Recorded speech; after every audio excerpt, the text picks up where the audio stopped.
Baik teman-teman, kita tunggu 5 menit lagi ya. Oke teman. Oke.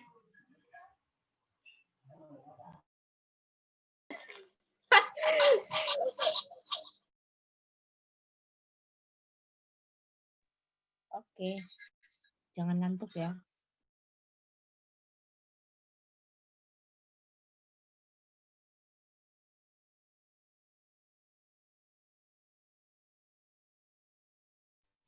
Yang enggak ngantuk kok, udah wudhu tadi.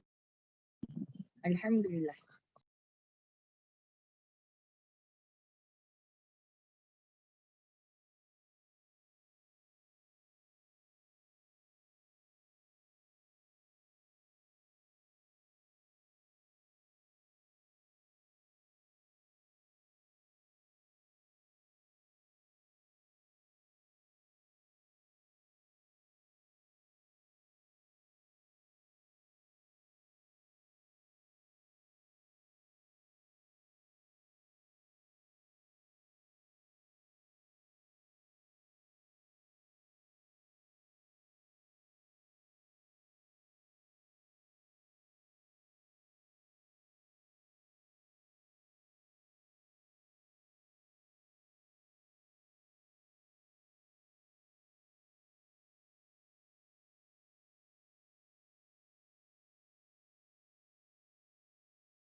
Ya baik, kita mulai semuanya ya. Assalamualaikum warahmatullahi wabarakatuh. Waalaikumsalam warahmatullahi wabarakatuh. Gimana nih kabarnya teman-teman? Semoga selalu dalam keadaan sehat dan kita semua selalu dalam lindungan Allah Subhanahu wa taala. Amin ya rabbal alamin. Amin. Hari ini kami dari kelompok 7 dari Prodi S1 Ilmu Keperawatan mau minta perhatiannya untuk teman-teman semua dan waktunya sebentar aja buat kita memperhatikan presentasi yang akan kami tampilkan hari ini.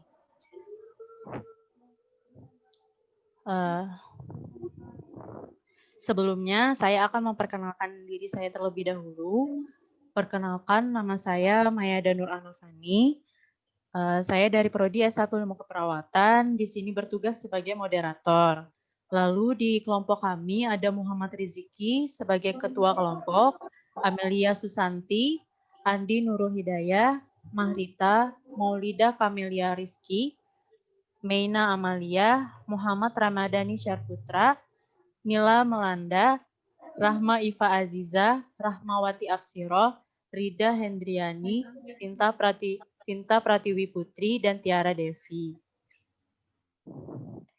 Pada kesempatan kali ini, kami akan membahas tentang memahami bagaimana Islam menghadapi tantangan modernisasi.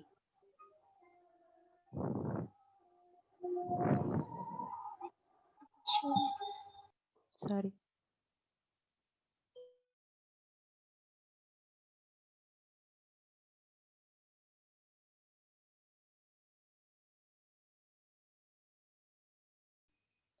Untuk materi yang pertama akan disampaikan oleh teman kami, Amel dan Dayah. Kepada Amel dan Dayah, kami persilahkan.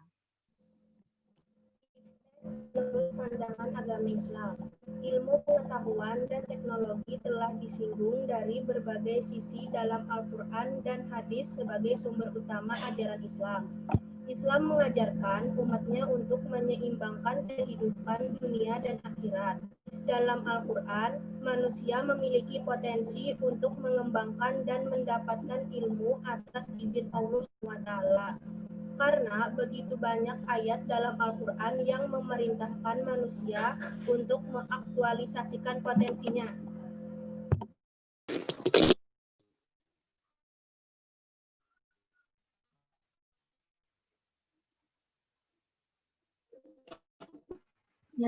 Seperti firman Allah Subhanahu wa taala dalam Quran surah Ar-Rahman ayat 33 yang artinya, "Hai jamaah jin dan manusia, jika kamu sanggup menembus melintasi penjuru langit dan bumi, maka lintasilah.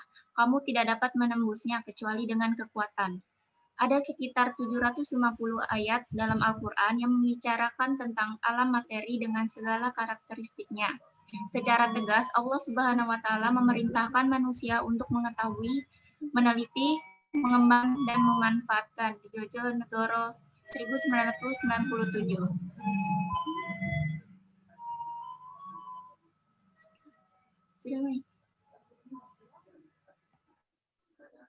Untuk materi selanjutnya akan disampaikan oleh teman kami, Mahrita dan Susan. Kepada Mahrita dan Susan, kami persilahkan.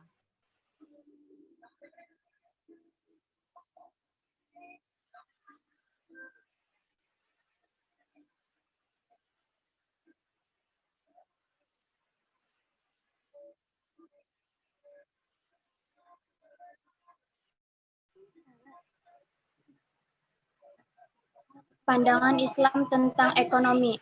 Kajian mengenai prinsip-prinsip ekonomi Islam yang membedakan halal dan haramnya yaitu apa yang halal itu diperbolehkan dan yang haram itu dilarang. Melarang yang halal dan membolehkan yang haram sama dengan syirik. Kata ekonomi mungkin sudah tak asing lagi di telinga kita. Ekonomi merupakan salah satu sektor dalam perilaku manusia dan berhubungan dengan produksi, distribusi maupun konsumsi. Islam menganggap kegiatan-kegiatan ekonomi manusia sebagai salah satu aspek dari pelaksanaan tanggung jawabnya di dunia atau bumi ini.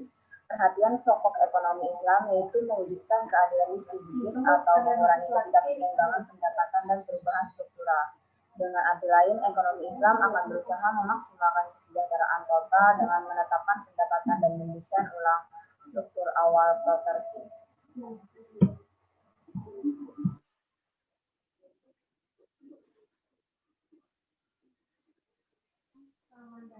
Materi selanjutnya akan disampaikan oleh teman kami, Meina dan Nila Melanda. Kepada Meina dan Nila Melanda, kami persilahkan.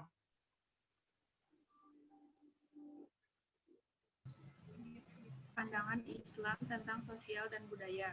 Dalam Islam, hampir semua ibadah yang disyaratkan mengandung nilai-nilai sosial. Nilai sosial yang terkandung dalam ibadah bukan hanya dalam ibadah kurban saja, tetapi juga dalam ibadah-ibadah lainnya seperti sholat, puasa, zakat, haji, infak, Permisi, suaranya tidak jelas. Maaf kalau suaranya tidak jelas, silakan periksa koneksi internet masing-masing ya teman-teman. Mohon maaf, tapi memang suaranya kecil dan kurang jelas. Baik, akan diperbaiki. Pandangan Islam tentang sosial dan budaya. Dalam Islam, hampir semua ibadah yang disyaratkan mengandung nilai-nilai sosial. Nilai sosial yang terkandung dalam ibadah bukan hanya dalam ibadah kurban saja, tetapi juga dalam ibadah-ibadah lainnya seperti sholat, puasa, zakat, haji, infak, dan wakaf. Di rumah Allah semua diperlakukan sama, baik penjabat, hartawan, kuli bangunan, tukang sampah, ataupun yang lainnya. Salat mempunyai makna kebersamaan. Ini terlihat dari pelaksanaan sholat yang dilakukan bersama-sama dengan status yang berbeda-beda, dengan berbaris rapi mengikuti gerakan imam. Sholat menghilangkan sekat-sekat status sosial yang disandang masyarakat. Di dalam ibadah haji, semua diwajibkan memakai pakaian ihram yang berwarna putih dengan bentuk yang sama. Tidak terkecuali para pejabat, orang-orang kaya yang sanggup untuk membeli pakaian dengan harga yang mahal. Semua diperlakukan sama.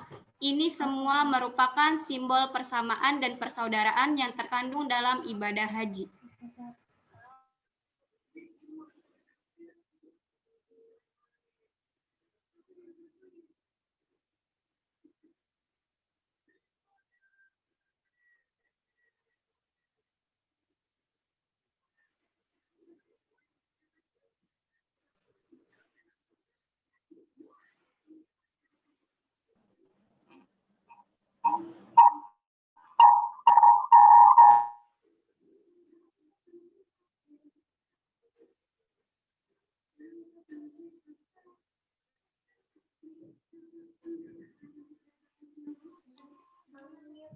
Baik, materi selanjutnya akan disampaikan oleh teman kami, Iva dan Rahma. Kepada Iva dan Rahma kami persilahkan.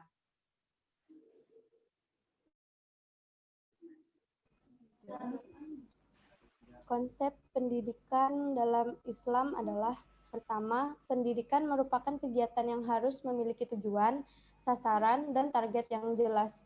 Kedua, pendidik yang sejati dan mutlak adalah Allah Subhanahu wa Ta'ala.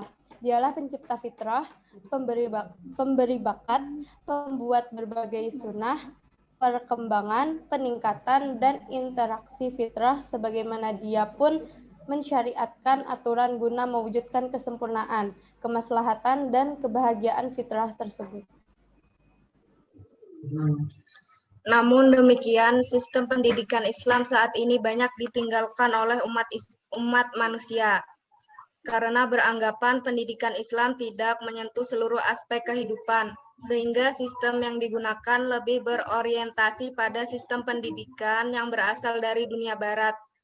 Padahal itu adalah sebuah kekeliruan yang perlu diluruskan. Bahkan sistem pendidikan Islam jika dibandingkan dengan sistem pendidikan lain memiliki keunggulan.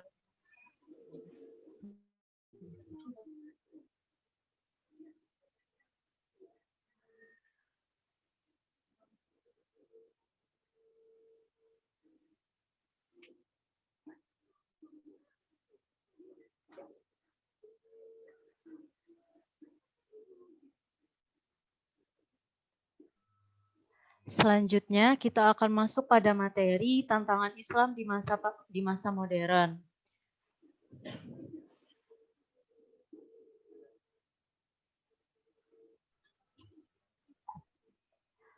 Materi selanjutnya akan dijelaskan oleh teman kami Rida dan Sinta. Kepada Rida dan Sinta kami persilahkan.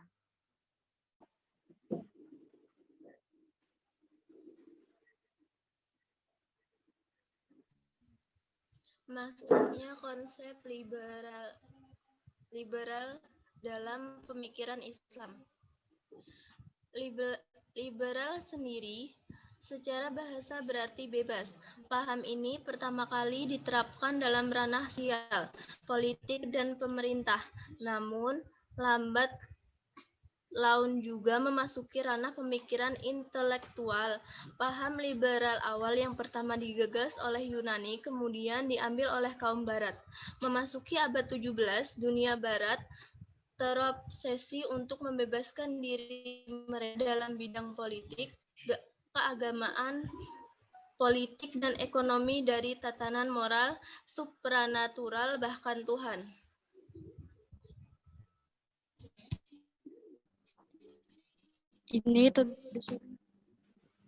Ini tentu saja tak bisa diterima, sebab berbeda dengan Kristen yang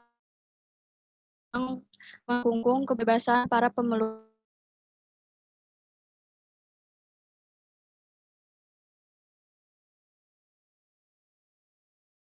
Sebaliknya, Islam menjamin kebebasan para pemeluk dalam ranah intelektual, juga menyebabkan setiap orang bebas untuk menafsirkan sebuah teks dan ajaran agama. Setiap orang punya kans yang sama untuk menafsirkan kebenaran walaupun tak memiliki hal yang cukup.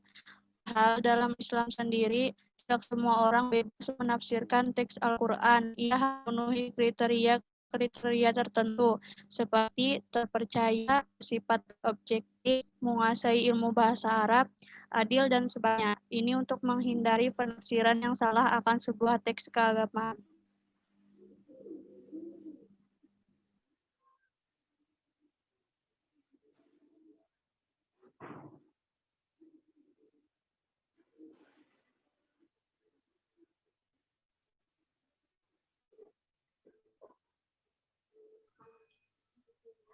Materi selanjutnya akan dijelaskan oleh teman kami Ara. Kepada Ara kami persilahkan.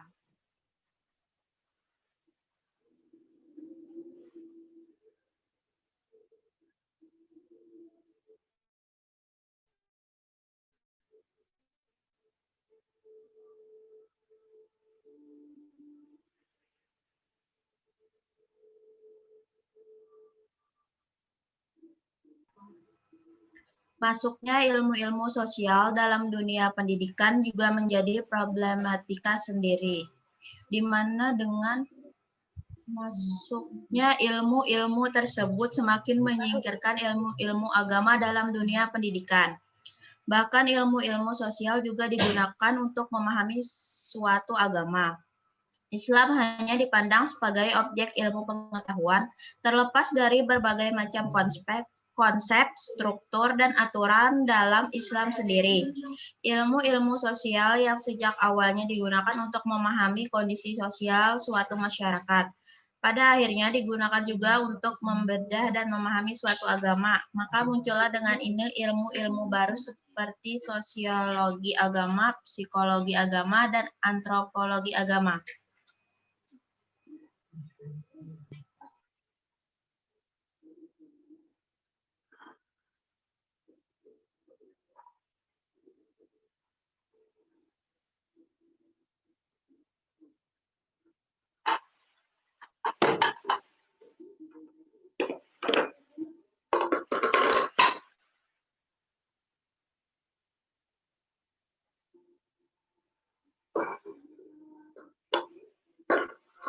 Maaf ya teman-teman, lagi diusahakan ini share screen-nya biar bisa jalan.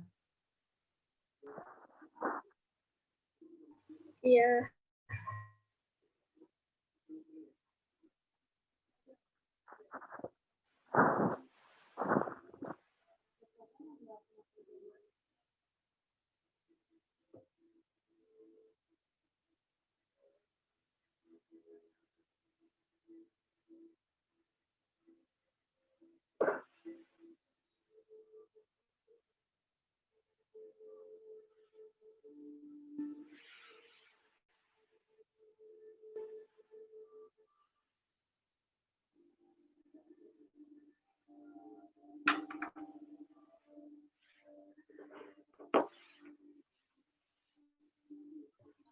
Materi selanjutnya akan disampaikan oleh teman kami Rama. Kepada Rama kami persilahkan.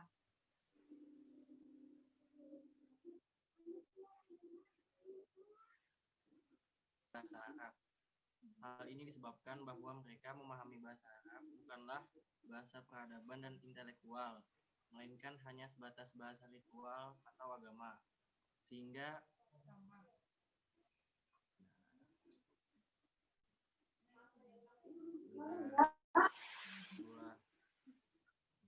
diperbesar dulu deh, apa nih diperbesar? Oke, saya ulang. Kendala dalam memahami bahasa Arab. Hal ini disebabkan bahwa mereka memahami bahasa Arab bukanlah bahasa peradaban dan intelektual, melainkan hanya sebatas bahasa ritual atau agama. Sehingga menjadikan masyarakat sekarang enggan untuk mendalami dan belajar bahasa Arab.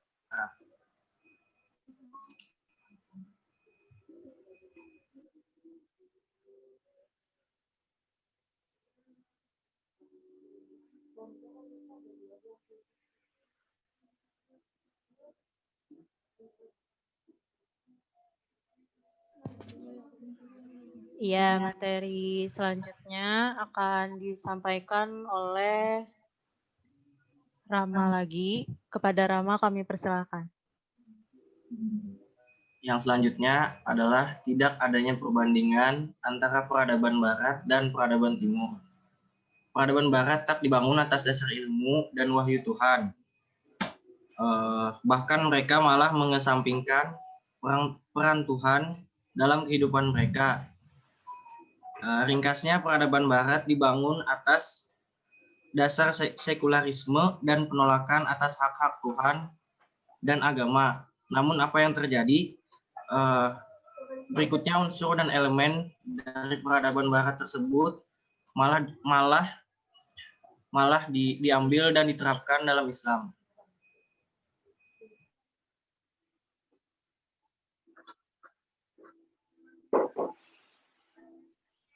Materi selanjutnya akan disampaikan oleh Muhammad Riziki. Kepada Muhammad Riziki kami persilahkan.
Baik.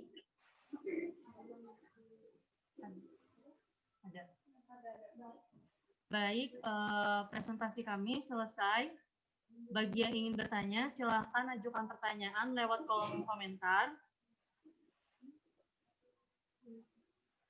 Bagi yang ingin menambahkan juga boleh. Silakan unmute mic-nya dan on cam.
Baik, untuk pertanyaan-pertanyaannya akan kami tampung dulu.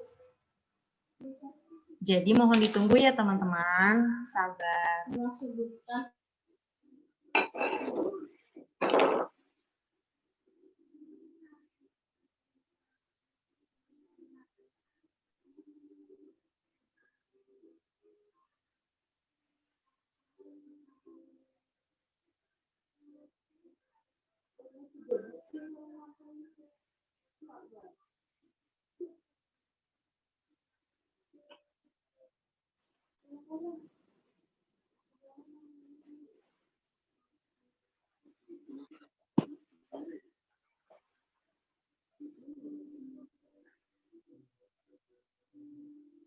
Kayak monitor, boleh nanya langsung nggak?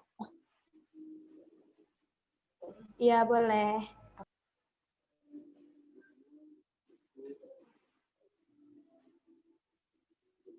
Mohon maaf, sepertinya lebih baik untuk diketik saja.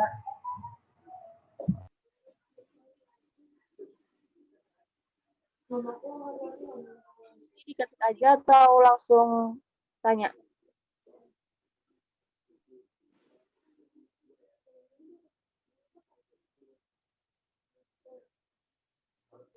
Mohon maaf teman-teman, untuk pertanyaannya lebih baik diketik aja. Kalau mau menambahkan silakan langsung.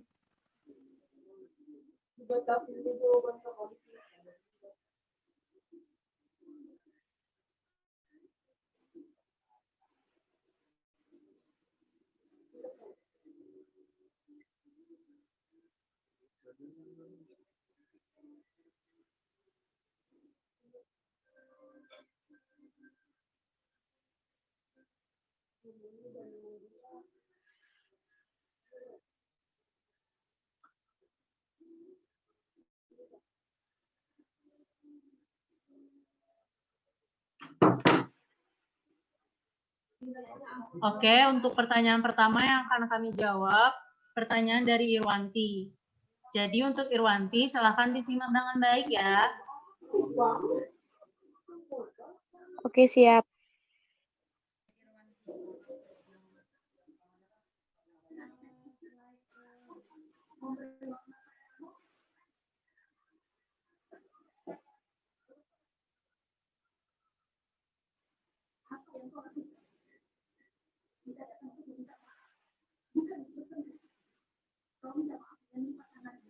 Oke, saya akan menjawab pertanyaan dari Irwanti. Yang bertanya, tadi saya mendengar bahwa ada sekitar 750 ayat dalam Al-Quran yang membicarakan tentang alam materi dengan segala karakteristiknya. Tolong sebutkan salah satu. Suaranya tidak jelas. Jam berapa penjemputan Om?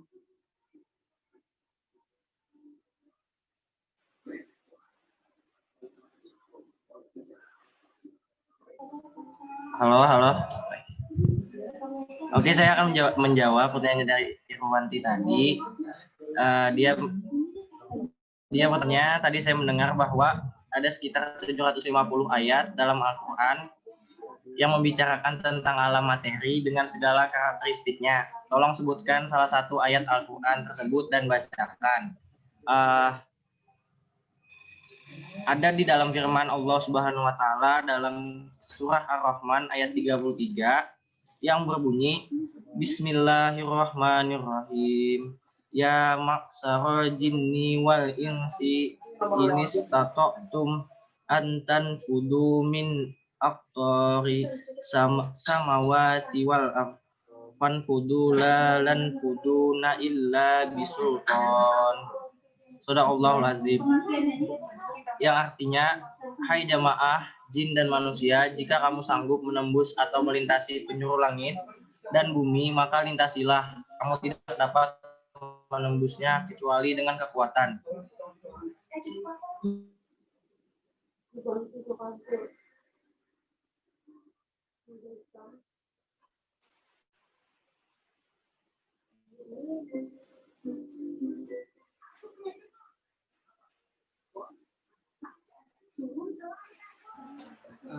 Baik, saya ingin menambahkan jawaban yang tadi tentang 750 ayat. Di sini tadi disebutkan Rama bahwa salah satu dari ayat itu adalah Quran Surah Ar-Rahman ayat 33, di mana yang artinya adalah, hai jamaah jin dan manusia, jika kamu sanggup menembus melintasi teman-teman.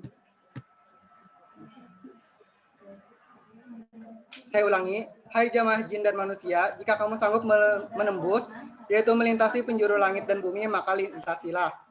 Kamu tidak dapat menembusnya kecuali dengan kekuatan. Di sini disebutkan, ada tafsirannya mengatakan bahwa yang pertama adalah turun kepada manusia dan jin, yaitu jamaah manusia dan jin. Setelah itu, jika mampu melintasi penjuru langit, ada 3 pendapat mengenai ayat ini. Yang pertama berkaitan dengan ketidakmampuan manusia yang lari dari takdir Allah Subhanahu wa Ta'ala dengan kekuasaannya. Yang kedua itu berkaitan dengan keadaan hari kiamat nanti, terutama di Yaumul Mahsyar, manusia tidak akan mampu meloloskan diri di saat itu. Dan yang ketiga berkaitan dengan kemampuan manusia menjelajah ruang angkasa, bahwa Allah Subhanahu wa Ta'ala dipersilahkan sudah untuk menjelajahi jika hendak melintasi langit dan bumi. Jadi ayat ini merupakan ayat sebuah motivasi untuk umat Islam agar bisa mempelajari tentang ilmu pengetahuan dan teknologi untuk terus berkembang. Sekian dari saya.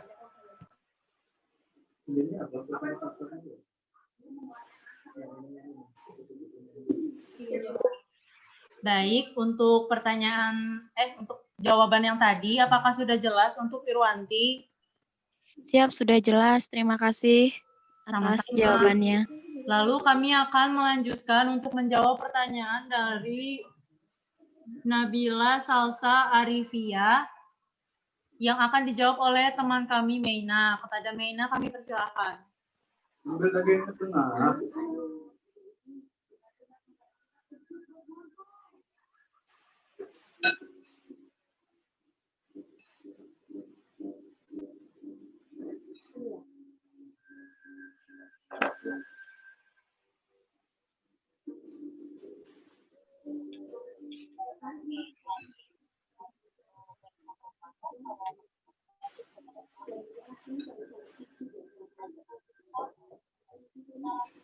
Oke, akan dijawab oleh Meina ya. Belajar dari bagaimana Islam pernah mencapai masa kejayaannya di Baghdad, fokus gerakan pembangunannya waktu itu adalah ilmu pengetahuan, dan itu dilakukan secara sinergis, simultan, dan konsisten. Ketika membangun Bait Al-Hikmah, misalnya di mana waktu itu para golongan penguasa, pemerintah, elit bangsawan, militer, dan tentunya para saintis kerja bahu-membahu dalam pendiriannya. Dalam konteks umat Islam, dewasa ini yang pertama diperlukan adalah membangun tradisi keilmuan Islam yang serius, baik dalam bentuk pusat studi atau universitas Islam yang khas. Baik, untuk yang bertanya, apakah sudah jelas?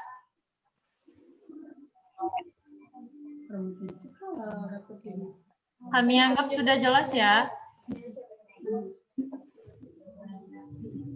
Gimana Nabila, udah jelas apa belum? Ya, sudah jelas. Terima kasih.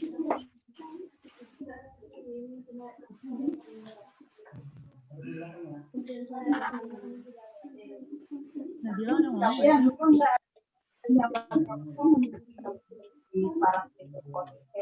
Baik, kami anggap paham ya. Untuk pertanyaan selanjutnya, sementara masih dicari ya jawabannya, teman-teman semua harap bersabar.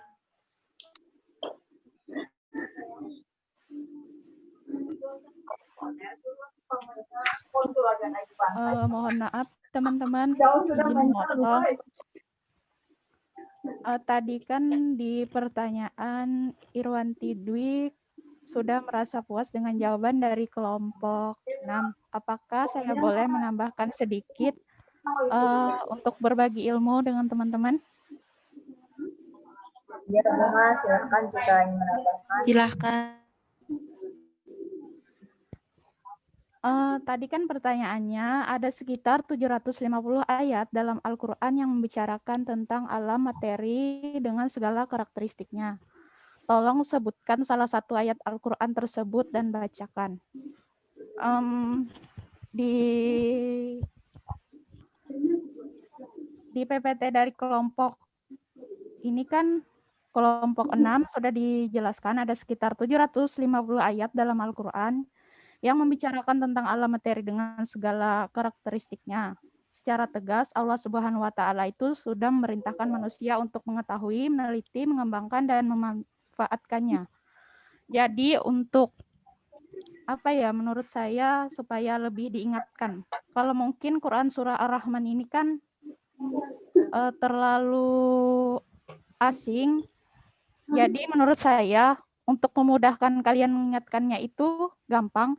Kalian ingat saja dengan wahyu yang pertama kali diterima oleh Nabi Muhammad SAW, yaitu Quran Surah Al-Alaq ayat 1-5. Nah, di situ jelas sekali ya, dijelaskan secara garis besar bahwa Allah Subhanahu wa Ta'ala itu memerintahkan umat Islam untuk menjadi orang pintar dan berilmu melalui banyak membaca. Di samping juga banyak ayat-ayat Al-Quran yang mengajak manusia untuk berpikir dan lain-lain seperti itu. Terima kasih. Terima kasih Bunga sudah menambahkan. Semoga ilmunya bisa bermanfaat untuk teman-teman yang lain.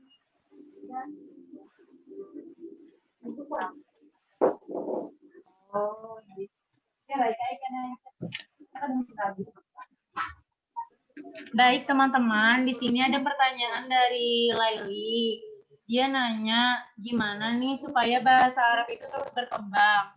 Nah, caranya itu sebenarnya balik lagi ke diri kita sendiri. Gimana kita bisa membangun pemikiran bahwa sebenarnya bahasa Arab itu bukan cuma bahasa agama aja. Nah, contohnya gimana sih, Mai, kita menjadikan bahasa Arab itu lebih berkembang? Sekarang kita, Indonesia itu banyak banget kerjasama nih sama pihak Arab Saudi untuk bekerja di luar negeri, untuk mencari nafkah di luar negeri. Nah, kalau sekarang pemikiran manusia-manusia zaman sekarang kan mikirnya adalah kita harus cari bahasa yang kita bisa gunakan untuk pekerjaan kita nanti. Nah, kita sebagai mahasiswa nih contohnya bisa membangun pemikiran bahwa saya nih nanti mau kerja nih di Arab Saudi, berarti saya harus bisa dong bahasa Arab gitu loh.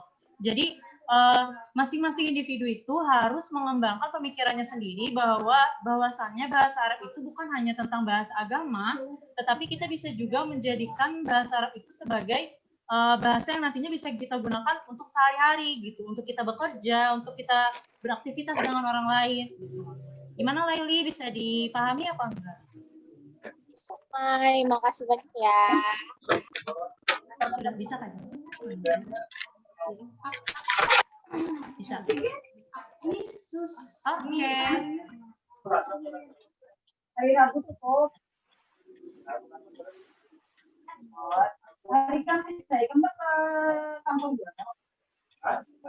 Ya, untuk pertanyaan dari Susmita akan dijawab oleh teman kami Rahmawati Absiro. Kepada Rahmawati Absiro kami persilahkan. Baik, di sini pertanyaan adalah Islam merupakan agama yang menekankan pentingnya iptek, namun realitasnya umat Islam kalah bersaing dengan umat lain. Mengapa demikian? Berikan penjelasannya.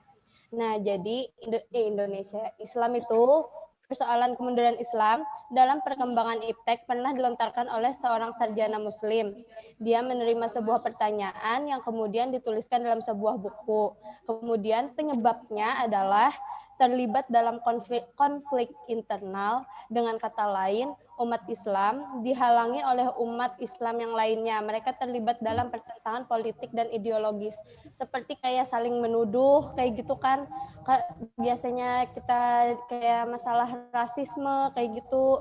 Kemudian untuk menuju pada pengembangan dan kemajuan iptek dalam Islam, saya kira pertama yang harus dilakukan adalah melakukan evaluasi sekaligus refleksi terhadap apa yang selama ini menjadi faktor kemunduran iptek dalam Islam.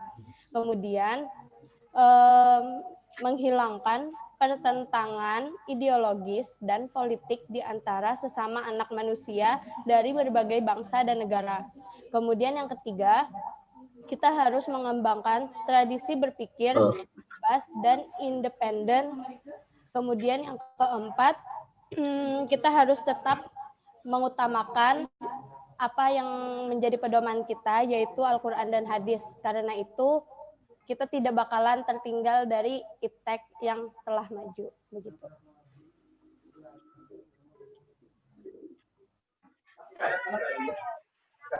Gimana untuk Susmita? Apakah bisa diterima? Apakah bisa dipahami? Sudah bisa diterima, sudah paham. Oke, terima kasih. Sama-sama, semoga ilmunya bisa bermanfaat.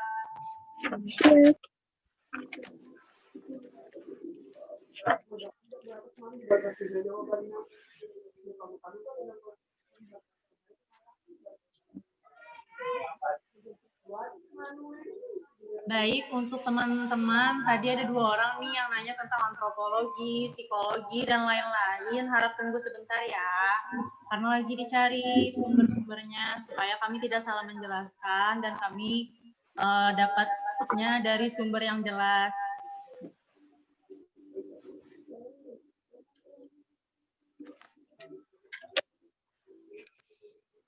Kepala kawan. Yang bahan itu kelas khusus videonya. Bahasanya ini.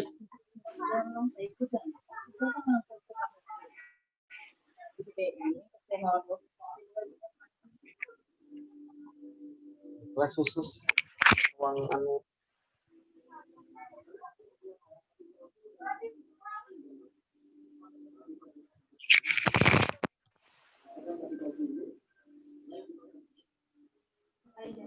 Baik, teman-teman, untuk pertanyaan tentang sosiologi, psikologi, dan lain-lain akan dijelaskan oleh teman kami, Amel dan Rizky. Kepada yang bersangkutan, kami persilakan. Baik, saya di sini ingin menjawab pertanyaan. Udah, sok pulang belakangnya. Kita kada lama perenternya. Saya dari D3 Kebidanan. Izin bertanya, apa yang dimaksud dengan sosiologi agama, psikologi agama, dan antropologi agama? Dan tolong berikan contohnya. Pertama, saya ingin menjelaskan sosiologi agama adalah mempelajari peran agama di dalam masyarakat. Lalu, psikologi agama merupakan cabang ilmu psikologi yang meneliti dan mempelajari tingkah laku manusia. Lalu, antropologi agama adalah ilmu pengetahuan yang berusaha mempelajari tentang manusia yang menyangkut agama dengan pendekatan budaya atau disebut juga dengan antropologi religi. Baik, contohnya akan dijelaskan oleh Rizky. Nah, thank you, Kai. Kau aja lah. Kau, Kai. Sedikit.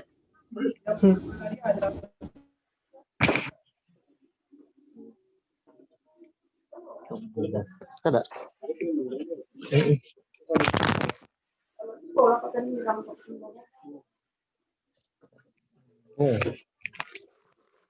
Ini nggak bertentang untuk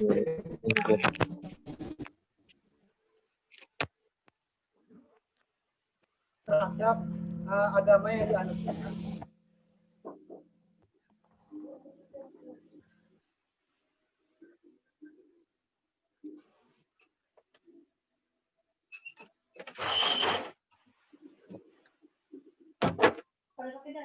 Baik, maaf teman-teman untuk penjelasannya terputus karena jaringan koneksi, jadi mohon tunggu sebentar ya.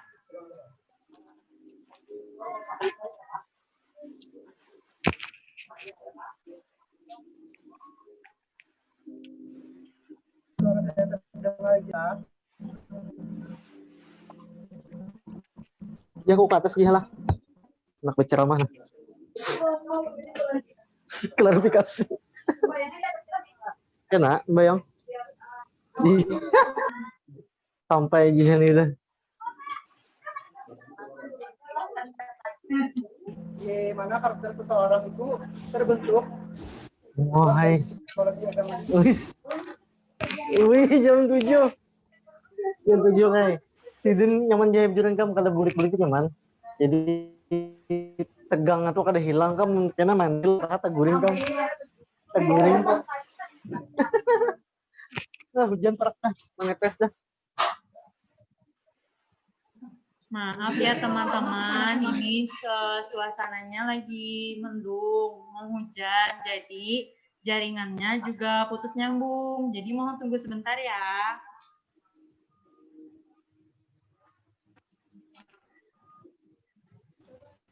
Tes. Maaf ya, terputus terus. Di sini cuacanya sedang kurang bersahabat. Baik. Mungkin saya ulangi. Psikologi agama itu sangat berpengaruh terhadap terbentuknya kepribadian seseorang, di mana karakteristik seseorang terbentuk dari pengaruh kuat dari psikologinya yang agama yang dimilikinya. Agama yang diajarkan oleh orang tuanya atau lingkungan di sekitarnya membentuk suatu individu yang lebih baik. Itu psikologi agama. Dan yang terakhir ada antropologi agama. Di situ dikatakan bahwa antropologi agama adalah ilmu pengetahuan yang berusaha untuk mempelajari tentang manusia yang menyangkut agama, pendekatan budaya, atau juga antropologi religi. Di mana di sini contoh kecilnya adalah tentang religi, pengertian dari suatu agama itu. Pengertian agamanya seperti al-din, yaitu religi, dan dari bahasa Arab yang itu mengandung arti menguasai, mendukung, yaitu patuh, karena orang yang beragama itu pasti patuh terhadap apa yang dilarang oleh agamanya dan apa yang dianjurkan oleh agamanya. Sekian dari saya.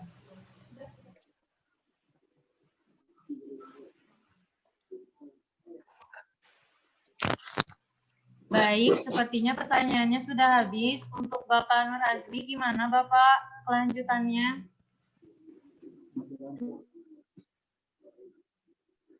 Oke, bentar ya. Bapak ada nggak? Cek suara Bapak ada nggak? Ada, Pak.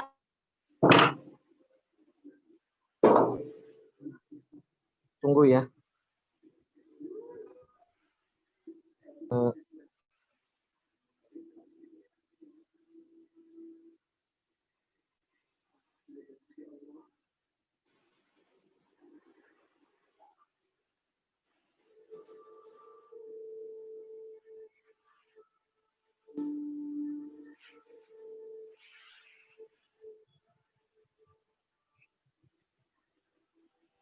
Baik, Bapak menggunakan handphone ya, karena dari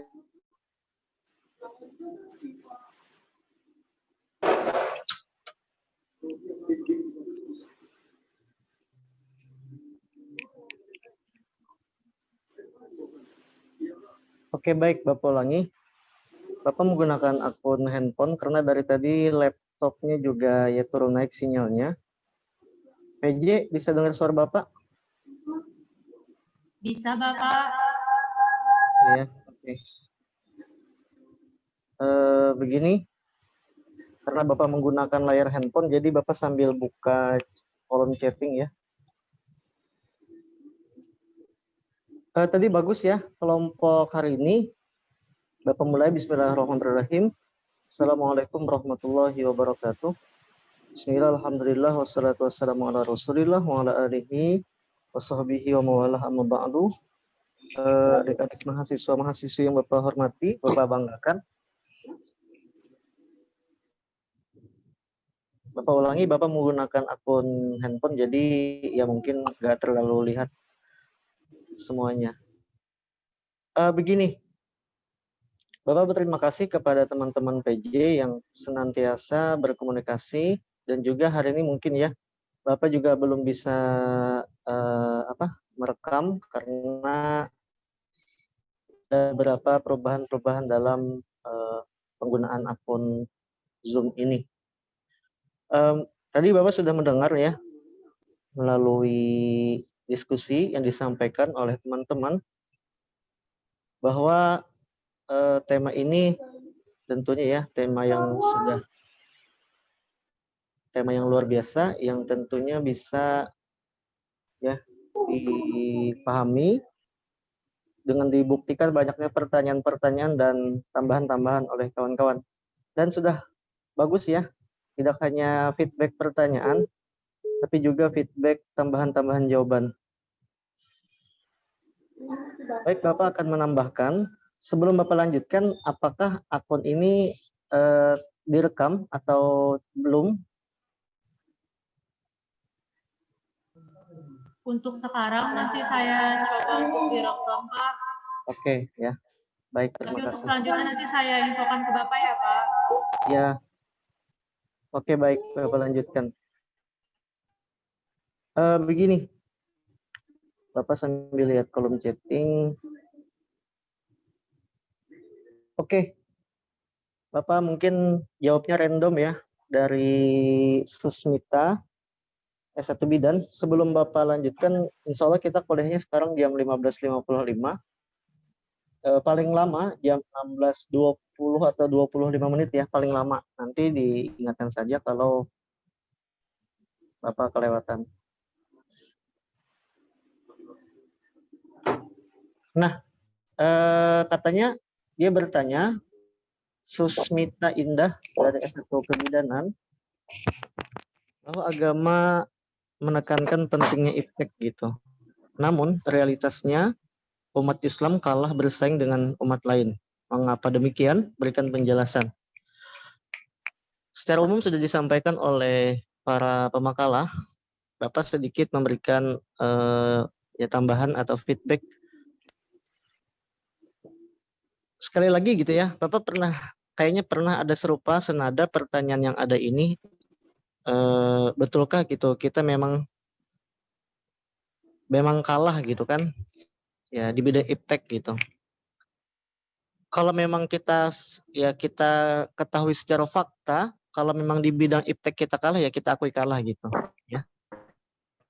Nah, ya alasannya banyak ya. Alasannya banyak karena tentunya para researcher, para peneliti ya, para istilahnya itu ahli-ahli di bidang IT kita, intelektual kita ya. Hari ini mungkin lebih banyak ya, mungkin lebih banyak yang konsumsi gitu. Lebih banyak yang mengkonsumsi daripada yang memproduksi. Nah, ini tentunya tidak bisa dijawab secara gamblang dan langsung ya. Tentunya ada yang namanya proses dan tentunya ada yang namanya alasan-alasan yang lebih mendetail. Nah, jikapun seandainya kita nyebutnya kalah, ya kita tentunya ya akui aja kalah gitu. Namun kekalahan dalam hal ini adalah kekalahan dalam hal sejarah gitu. Maksudnya adalah sebagai sesuatu yang kita bisa menjadikannya alat pukul bagi diri kita pada umumnya, bagi umat Islam pada umumnya. Agar kita hari ini yang namanya kalah tadi sedikit demi sedikit kita ambil kembali gitu. Kita raih kembali kemenangan yang pernah kita capai pada masa lampau atau pada masa keemasan atau golden age. Ya. Seandainya memang kita kalah di bidang ilmu pengetahuan, apa rincikan ya, ilmu pengetahuan, teknologi. Nah, pada hari ini kan kalian pada umumnya adalah calon-calon sarjana di bidang ilmu-ilmu kesehatan, ilmu farmasi, ilmu kebidanan, ilmu keperawatan. Nah, sebagai seorang yang cendekiawan atau akademik, tentunya juga sebagai seorang yang muslim atau muslimah. Nah, itu kalian harus maksudnya adalah bisa berpikir dari sekarang gitu. Apakah kita hari ini masih tetap dengan klaim kekalahan kita itu, atau kita bisa mengklaim kembali kemenangan yang pernah kita capai pada masa itu, atau pada masa keemasan Islam. Yang paling penting itu adalah ke diri kita sendiri ya, kenapa kita masih kalah gitu ya, jawabannya masing-masing lah. Apakah kita hari ini sebagai mahasiswa, sebagai mahasiswi sudah serius gitu ya, sudah serius atau belum perkuliahannya, sudah serius atau belum belajarnya ya, mumpung masih awal-awal semester ya, itu kita bisa sama-sama ya memperbaiki, bisa sama-sama mengevaluasi dan bisa sama-sama tentunya menginginkan kembalinya kejayaan Islam. Nah, perlu diketahui ya, kita pernah jaya gitu 5 sampai 7 abad pada masa lalu. Tapi jangan sampai ke ya zaman keemasan itu hanya menjadikan kita berada pada romantisme masa lalu gitu. Nah, makanya di sini Bapak lebih kepada pemahaman akan bagaimana sikap kita selanjutnya gitu. Yang nanya ini kan juga orang Islam gitu ya. Artinya ini betul, pertanyaannya betul, tapi juga dijawab oleh masing-masing kita gitu. Kalau kita memang hari ini kalah, kita mempersiapkan bagaimana kekalahan itu kita geser atau bahkan kita hapus menjadi kemenangan. Seperti itu ya, dengan cara belajar sebaik mungkin. Ya, belajar sebaik mungkin, memahami ilmu sebaik mungkin, ya, mencoba mereset ya sebaik mungkin. Itu feedback jawaban Bapak. Nah, kemudian dari pertanyaan lain ini dari Farmasi B, bahwa orang-orang memahami bahasa Arab katanya bukanlah peradaban intelektual, melainkan hanya sebatas bahasa ritual agama. Yang saya tanyakan bagaimana cara agar bahasa Arab terus berkembang. Ya, kita harus bisa membedakan antara bahasa dan bahasa Arab gitu. Ya betul, bahasa pada umumnya bahasa apapun, bahasa di dunia ini pada umumnya maksudnya adalah bahasa itu adalah alat komunikasi gitu. Ya. Nah, alat komunikasi. Ya. Akan tetapi bahasa di dalam hal ini adalah tidak hanya sebatas alat komunikasi, tidak hanya sebatas alat, tapi juga tentunya bahasa di sini ada namanya unsur politisi gitu.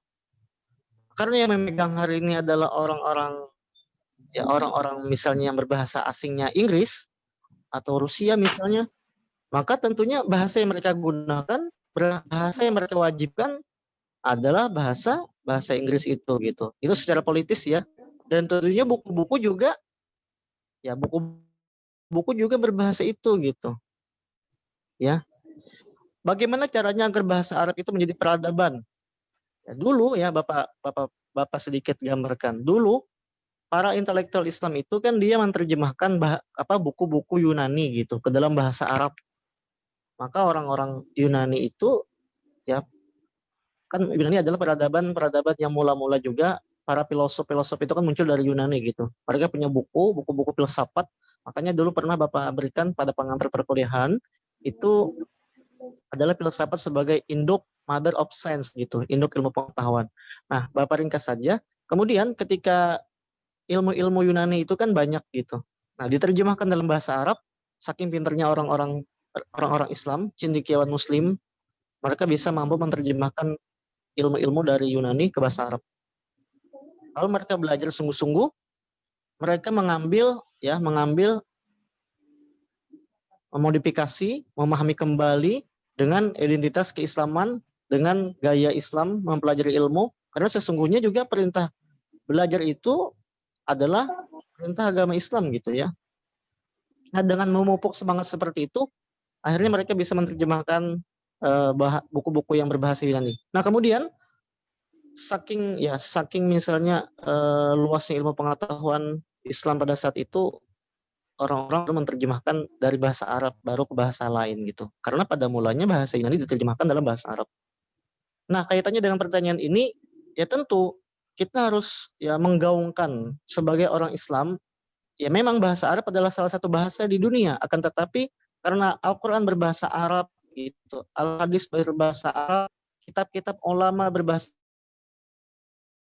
Arab, mohon maaf nih, sekarang kan orang banyak belajar agama itu kan dari kitab-kitab, yang kitab-kitab itu diganti teksnya, diganti tulisannya daripada kitab-kitab aslinya, ya. Makanya sekarang berbahaya gitu. Buku-buku akidah, buku-buku keyakinan ya, tentang di mana misalnya sifat Allah, di mana Allah misalnya, di mana Tuhan gitu kan. Nah, banyak sekarang orang mau menyimpangkan akidah kita gitu. Mengatakan Allah bertempat misalnya. Nah, itu contoh ya. Kan kitab kan berbahasa Arab gitu. Maka kaitannya dengan itu. Terus saling misalnya mengklaim dirinya benar menggunakan kitab-kitab itu, yang kitab-kitab berbahasa Arab itu, padahal kitab berbahasa Arab itu adalah kitab yang mungkin dipalsukan gitu. Ya, mungkin dipalsukan dalam tanda kutip, ada unsur kesengajaan, apakah itu nanti memang orang yang menghancurkan Islam dari dalam atau orang yang sengaja propaganda menghancurkan Islam dari luar gitu. Nah, makanya bahasa Arab itu perlu kita pahami. Minimal ya yang bahasa-bahasa sehari-hari gitu kan. Misalnya kan syahadat, asyhadu an la ilaha illallah wa asyhadu anna muhammadar rasulullah, itu kan berbahasa Arab gitu. Jangan sampai nggak bisa sama sekali ya. Dalam bahasa Arab di sini juga pengertiannya adalah Al-Qur'an kan, bahasa Al-Qur'an juga bahasa Arab. Nah, ketika orang meninggalkan bahasa Arab ini bahaya ya. Dia mula-mula memojokkan dengan istilah berbahasa Arab gitu. Tapi nanti juga ada orang yang mempojokkan ya ilmu daripada ilmu agama Islam itu kan berbahasa Arab, termasuk ilmu Al-Qur'an, ilmu hadis, ilmu fikih, ilmu akidah, tauhid, tasawuf dan sebagainya. Nah, bagaimana ilmu-ilmu agar bahasa Arab itu berkembang? Ya tentunya dipraktekkan ya, dipelajari, dipraktekkan, diamalkan. Nah, kemudian juga dipelajari gitu. Dipelajari dengan yang ahlinya. Sekarang juga banyak ya. Karena inilah bahayanya kita mengkonsumsi ilmu agama juga banyak ya dari manapun gitu, sumber pengetahuannya. Tapi tergantung manhajnya apa ya, jalannya apa. Apakah dia aswaja, ahlus sunnah wal jamaah, atau nanti dia bukan ahlus sunnah wal jamaah, atau nanti dia mengklaim dirinya ahlus sunnah wal jamaah padahal pada prakteknya bukan gitu. Ya, itu maksud Bapak. Walaupun kita belum bisa berbahasa Arab, ya kita praktekkan gitu. Sholat saja misalnya berbahasa Arab. Bagaimana Pak, sholat berbahasa Indonesia? Kan bahaya tuh nanti. Maka tidak sah gitu. Nah, ada yang boleh berbahasa Indonesia, misalnya niat. Misalnya kan sholat nih ya, usolli sholat asar misalnya nanti. Usolli fardal asri, arba'a raka'atin, mustaqbilal kiblati adaan, ma'muman lillahi ta'ala. Aku sengaja aku berniat sholat fardu asar, arba'a takbiratin, 4 takbir, ya 4 rakaat, arba'a raka'atin, mustaqbilal, menghadap kiblat, fardu lillahi ta'ala, wajib atas kepada Allah Ta'ala. Nah, itu lapas niat ya namanya. Nah, lapas niat itu hukumnya sunnah. Nah, ketika takbir, ya takbir, mengangkat takbir, nah kita dalam hati sengaja, setelah melapaskannya tadi, sengaja aku sembahyang asar 4 rakaat menghadap kiblat karena Allah Ta'ala. Nah, itu yang wajib. Nah, nanti kena ada ya, nanti ada kan yang berbahasa Arab lagi, misalnya suratul Fatihah.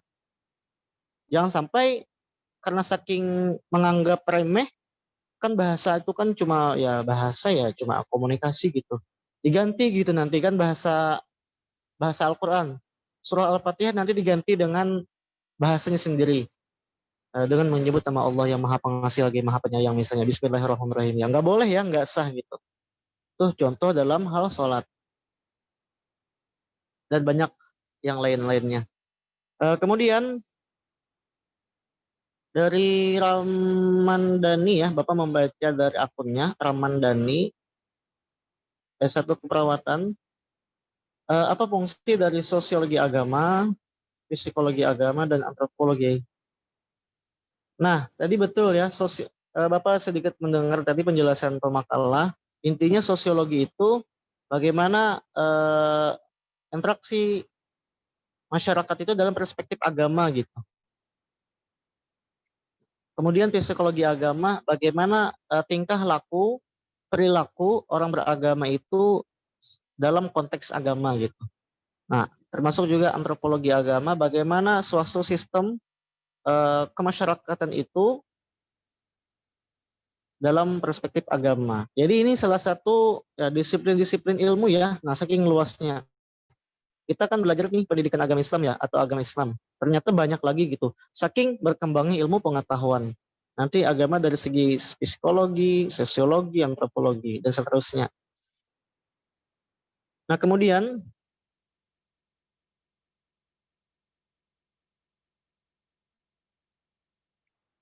dari Nabila Salsa dari Kebidanan, dia bertanya bahwa solusi perkembangan kembali tradisi ilmu dalam Islam pada masa modern itu bagaimana? Karena kalau yang dijelaskan itu berkaca pada kajian dulu itu sulit. Jika harus diterapkan di masa sekarang seperti apa? Mungkin seperti itu ya. Oke. Ada namanya dalam tradisi-tradisi intelektual itu adalah tradisi otentisitas gitu ya, keaslian. Nah, keaslian dalam memahami ilmu. Nah, makanya keaslian dalam memahami ilmu itu kan tentunya dibarengi dengan kemampuan berbahasa, kemampuan memahami berbahasa.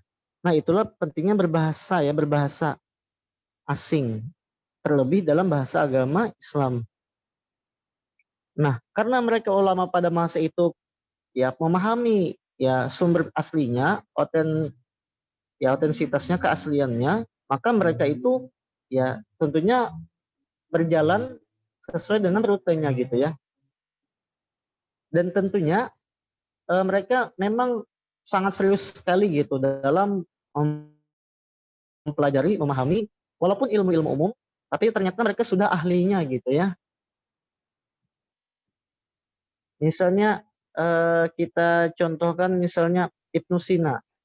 Ibnu Sina kan salah satu bapak kedokteran, ya, terkenal dengan ahli atau bapak kedokteran. Di barat terkenal dengan Avicenna gitu. Nah, kitab aslinya adalah Al-Qanun At-Tibu. Al-Qanun At-Tib itu, fi At-Tib itu artinya adalah undang-undang dalam ilmu kedokteran gitu. Kalau mungkin dibahaskan sekarang itu kompilasi atau istilahnya itu ya kompilasi dalam ilmu kedokteran. Nah, beliau itu memang ahli dalam bidang kedokteran. Ternyata beliau ya sudah ahli dalam bidang ilmu fikih misalnya, juga ahli dalam bidang ilmu filsafat. Nah, karena mereka itu ya tidak hanya mempelajari satu cabang ilmu, walaupun nanti dia terkenal dengan salah satu ilmunya, tapi ternyata mereka itu ya para cendekiawan muslim itu memiliki banyak sekali pemahaman atau keilmuan dalam cabang-cabang ilmu. Nah, tradisi-tradisi itulah yang tentunya ya kita cerminkan, ya, kita sadarkan kepada diri kita apakah tradisi yang masa lalu itu bisa kita lakukan pada masa sekarang itu. Ya. Nah, mereka yang bukan pada masa modern pun ya mungkin orang nyebut modern itu seolah-olah ya terkonfrontasi gitu, seolah-olah saling berbentur-benturan dengan yang namanya pemahaman masa lalu. Enggak ya. Mereka dengan kemampuan intelektual mereka saja sudah mampu gitu ya memahami, menciptakan menginovasi ilmu-ilmu baru misalnya.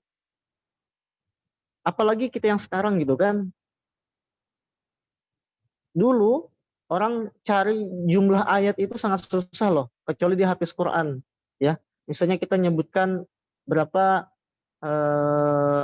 kata ilmu dalam Al-Quran. Orang dulu itu nggak ada loh sistemnya atau komputerisasinya, digitalnya berapa sih jumlah Al-Quran. Sekarang kan siapapun bisa ya mengetahui berapa sih jumlah ilmu dalam Al-Quran misalnya. Nah, kalau orang dulu kan semuanya hafiz Quran gitu, hafal-hafal Quran. Nah, itu salah satu perbedaannya. Nah, itu saja mereka mampu loh. Apalagi kan yang seharusnya kita pada zaman sekarang itu yang sudah pada zaman modern ya, hidup kita dibantu oleh alat-alat modern, gadget dan seterusnya. Tentunya kita padahal lebih bisa gitu. Lebih bisa seharusnya lebih bisa, namun pada faktanya ya kita bisa merasakannya masing-masing. Nah, kemudian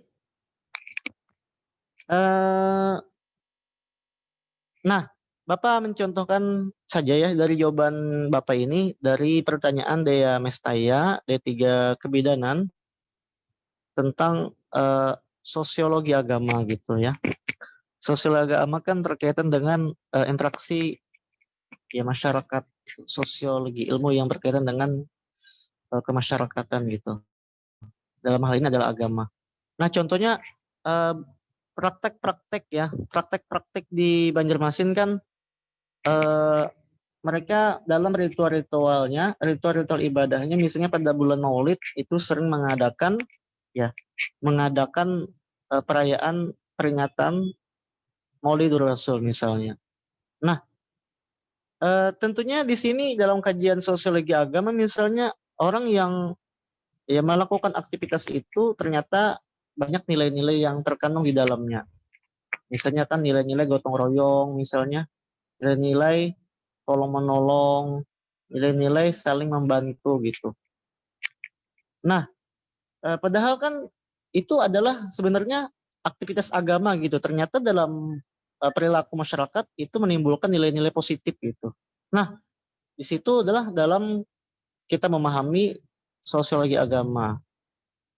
Nah, kemudian misalnya psikologi agama yang paling mudah saja. Orang yang misalnya memahami ilmu pengetahuan agama dengan yang komplit ya. Maksud Bapak yang komplit itu misalnya dia memahami ilmu tauhid, ilmu fikih, ilmu tasawuf misalnya. Maka orang itu cenderung tawadhu gitu ya. Cenderung tawadhu.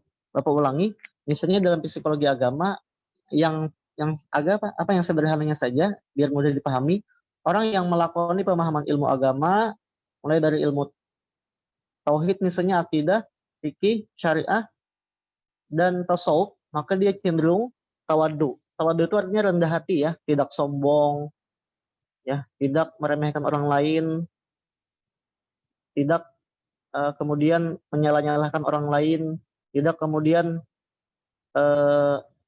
suka bahkan mengkafir-kafirkan orang lain ya, yang lebih ekstrim misalnya. Enggak ya, enggak seperti itu gitu. Nah, tapi kalau orang hanya belajar ilmu fikih saja misalnya, dia taunya cuma benar salah, halal haram, mubah makruh, boleh tidak, maka dia akan cenderung menyelesaikan suatu masalah dengan jawaban-jawaban ya yang telah ada gitu.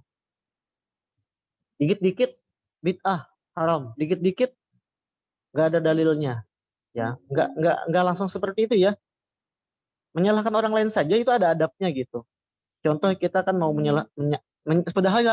padahal ya menyalahkan orang lain loh posisinya. Dia harus punya adab.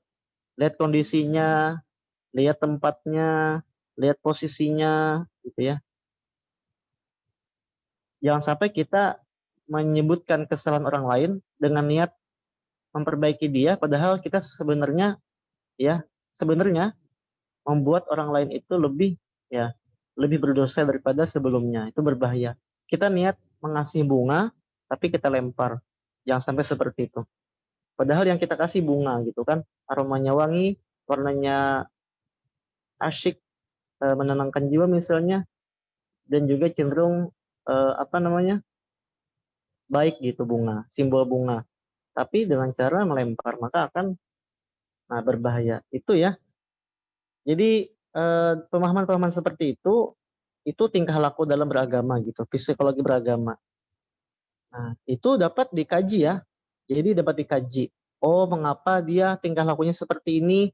Oh, suka membid'ahkan misalnya, suka menyalahkan. Oh, ternyata manhajnya beda misalnya. Ini golongan ini golongan ini. Nah, bisa ya ditinjau dari perilaku. Kemudian misalnya ada yang kuno, ada yang enggak gitu. Oh, berarti dia golongan ini. Jadi dari perilaku itu dapat tercermin daripada asal mana dia berada. Itu jawaban Bapak. Kemudian tadi yang disebutkan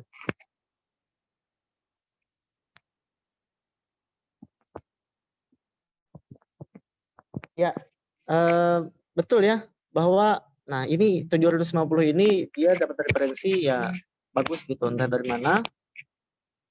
Berarti kita bisa memahami di sini bahwa saking banyaknya ayat-ayat yang berbicara tentang alam. Jadi ayat-ayat yang membicarakan alam itu intinya adalah membicarakan tentang keberadaan Tuhan ya. Intinya itu adalah keberadaan Tuhan itu ada gitu. adanya sesuatu pasti ada yang menciptakan. Baik ya, materi apapun. Dulu orang menganggap misalnya satuan terkecil itu adalah sel gitu. Ya. Satuan makhluk hidup terkecil itu adalah sel. Kemudian ternyata ada lagi penemuan baru adalah namanya atom. Terus ada lagi inti atom gitu. Nah, kita melihat melihat kuman saja nggak bisa kan? Padahal kuman itu ada gitu. Saking terbatasnya mata kita gitu kan. Apalagi adanya Tuhan gitu ya. Menciptakan semua isi alam semesta ini itu adalah Allah Subhanahu wa taala. Jadi semua yang terjadi, semua ayat-ayat yang membicarakan tentang alam itu tentunya kita kembali mengingat Allah gitu sebagai Khalik. Ya, sebagai orang yang sebagai pencipta kita yang diciptakan semua. Nah, makanya ada para ulama menyebutkan semua kita ini adalah alam gitu. Manusia juga bagian dari alam semesta, alam jagat raya itu alam. Selain daripada Tuhan itu alam. Sedangkan Allah adalah Khalik pencipta. Kira-kira seperti itu dulu jawaban Bapak. Mungkin ada feedback lagi atau mungkin ada yang perlu sama-sama kita diskusikan. Bagus sekali ya. Boleh Bapak kembalikan ke PJ.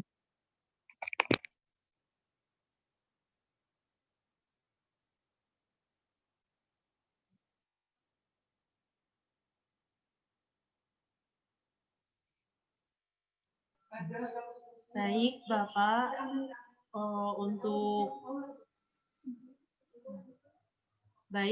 Untuk penutup kami akan menyampaikan satu kesimpulan yang akan disampaikan oleh Muhammad Riziki. Kepada Muhammad Riziki kami persilakan.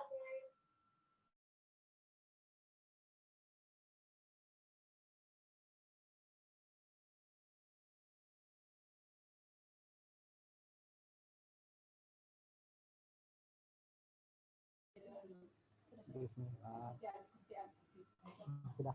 Baik, saya akan mencoba untuk menyimpulkan materi yang kami sampaikan pada hari ini. Jadi yang pertama bahwa Islam mengajarkan umatnya untuk menyeimbangkan kehidupan antara dunia dan akhirat. Yang kedua, tingkat ekonomi dan tingkat pendidikan secara umum memang ada korelasinya, sehingga untuk meningkatkan taraf hidup dalam bidang ekonomi adalah dengan meningkatkan pendidikan.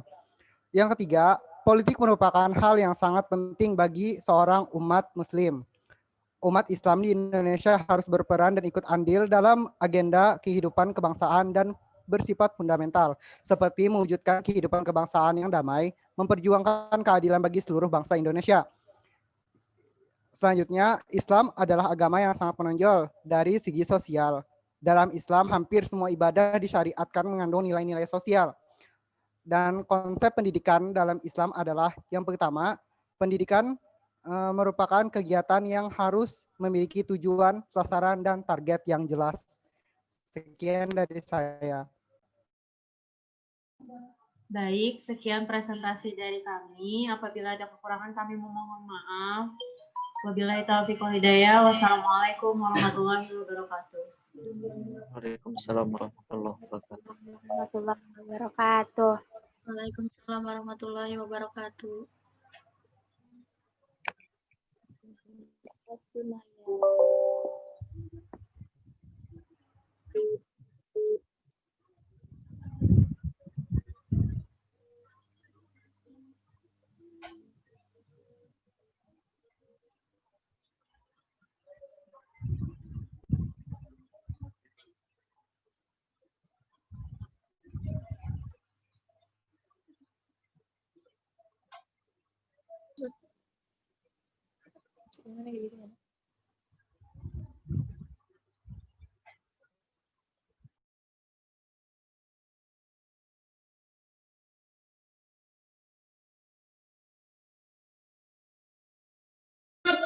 Baik, Bapak. Kalau Maya, ada yang ditambahkan, silakan, Pak.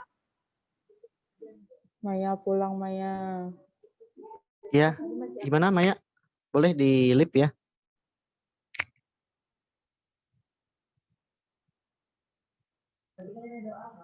Ini nggak ada doa penutup, Pak. Oke, Bapak belum ya? Sorry. Sebelumnya, Bapak memohon maaf apabila ada kesalahan maupun kesilapan. Ternyata waktu kita sesuai dengan yang kita sepakati. Sebelum kita akhiri, kita bersama-sama berdoa. Bismillahirrahmanirrahim. Alhamdulillahirabbil alamin. Allahumma shalli wa sallim ala sayyidina Muhammadin wa ala alihi wa sahbihi ajma'in. Allahumma fa'na bima 'allamtana wa 'allimna ma yanfa'una wa zidna ilma. Alhamdulillahi ala kulli hal wa na'udzu billahi min hali ahli nar. Rabbana atina fid dunya hasanah wa fil akhirati hasanah wa qina adzabannar. Alhamdulillahirabbil alamin. Billahi taufiq wal hidayah. Assalamualaikum warahmatullahi wabarakatuh. Waalaikumsalam warahmatullahi wabarakatuh. Terima kasih, teman-teman. Terima kasih Bapak. Terima kasih Bapak. Terima kasih kelompok 7. Iya, sama-sama. Ya, sama-sama. Yo, sama-sama. Kelompok 7. Elsa. Terima kasih. Oh, putar.